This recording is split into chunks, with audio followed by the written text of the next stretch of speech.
যারা হোমিওপ্যাথি নিয়ে চর্চা করে এবং হোমিওপ্যাথি নিয়ে ভালোবাসে, একটা সাকসেসফুল কেস, অর্থাৎ ওষুধ দিলে পরে যে রোগী ভালো হয় এবং রোগী যখন মুখে হাসি ফুটে ওঠে এবং রোগী কী করে, রোগী অন্য রোগীদের নিয়ে আসে যারা রোগে কষ্ট পায় অনেক দিন ধরে ওষুধপত্র খেয়ে ভালো হচ্ছে না।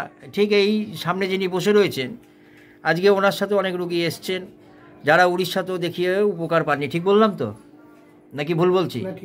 ঠিক বলছে। তো ওনার যে কষ্ট, সেই কষ্ট কিন্তু হোমিওপ্যাথি ওষুধেই কমলো। কারণ এই যে ওনার সাথে যারা রয়েছে তারাও বলছে আগে বেঁকিয়ে বেঁকিয়ে হাঁটতো, হ্যাঁ কি আগে বেঁকিয়ে বেঁকিয়ে হাঁটতো, আর এখন সোজা হয়ে হাঁটছে। ঠিক বললাম তো? তো এই যে বেঁকিয়ে বেঁকিয়ে হাঁটতো, কোমর ধরে হাঁটতো, হাঁটুতে ব্যথা, যে ওনার এই যে কষ্টগুলি, অর্থাৎ কোমরে লাম্বার স্পাইনে ব্যথা ছিল এবং দুটো হাঁটুতে ব্যথা ছিল, প্রচণ্ড ব্যথা, এবং কথা বলতে গেলে তোতলামি ছিল, একটা স্ট্যামারিং ছিল কথা বলতে গেলে পরে ছিল একটু, এখন তো নেই আর, সেটাও চলে গেছে। অর্থাৎ এই যে একটা ওষুধে তোতলামি সারলো, ব্যথা সারছে, কোমরে ব্যথা, লাম্বার স্পাইনের ব্যথা এবং হাঁটু ব্যথা, একটা মাত্র ওষুধে, সেই ওষুধে কিন্তু কমে আসলো। তো আপনি কি বলতে চান এর জন্য বলুন তো? আপনার মানে কষ্ট কীরকম উপকার হয়েছে ওষুধ খেয়ে? ওষুধটা খেয়ে আমি আগে থেকে সুস্থ আছি। সুস্থ আছে, এখন 3-4 দিন একটু ব্যথা বেড়েছে। এই 3-4 দিন একটু ব্যথা বেড়েছে, কিন্তু আপনি যে সবাই বলছে যে বেঁকিয়ে বেঁকিয়ে হাঁটতো আগে, এখন তো সোজা হয়ে হাঁটছেন, এখন সোজা করে হাঁটছেন। একটু দেখি তো, সোজা হয়ে দাঁড়ান তো, বাস একদম টান টান হয়ে সোজা হয়ে দাঁড়িয়ে পড়েছে। আগে ওনার প্রচণ্ড কোমরে ব্যথা ছিল তো, হ্যাঁ, আর মুখে যে কথা আটকে যেত, তোতলামি ছিল, এখন নেই, একদম এখন নেই।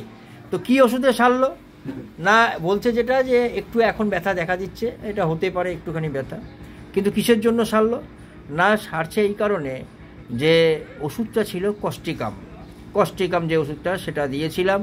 এবং কেন না দিয়েছিলাম, তার সেই সময়ের ক্ষেত্রে যেটা জানতে পেরেছিলাম, সে ঘাম হতো, মাছ খেতে ভালোবাসতো, তেতো এবং চা খেতে ভালোবাসতো, মিষ্টি একদম পছন্দ করতো না, সিম্প্যাথেটিক ছিল এবং সবসময় একটা প্রতিবাদী মন, অর্থাৎ মানুষজন যদি কোনো অন্যায় করতো উনি সেখানে প্রতিবাদ করতেন, তো একদম একদম সোজাসুজি প্রতিবাদ করতো।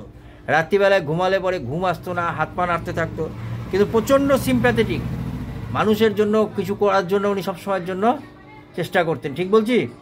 সিম্প্যাথেটিক। এবং একটা ছিল ইউরিন, যেটা অর্থাৎ উনি কাশি দিক বা যাই হোক ইউরিন কিন্তু কন্ট্রোল করতে পারতো না, ধরে রাখা একটু সমস্যা ছিল, এখন ঠিক হয়ে গেছে তো।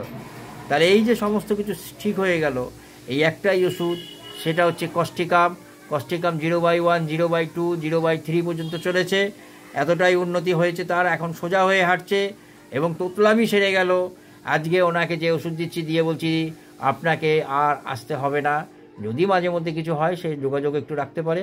আজকে ওনাকে কস্টিকাম দেব, কিন্তু আমার মনে হয় যে এরপরে আর ওষুধ লাগবে বলে মনে হয়।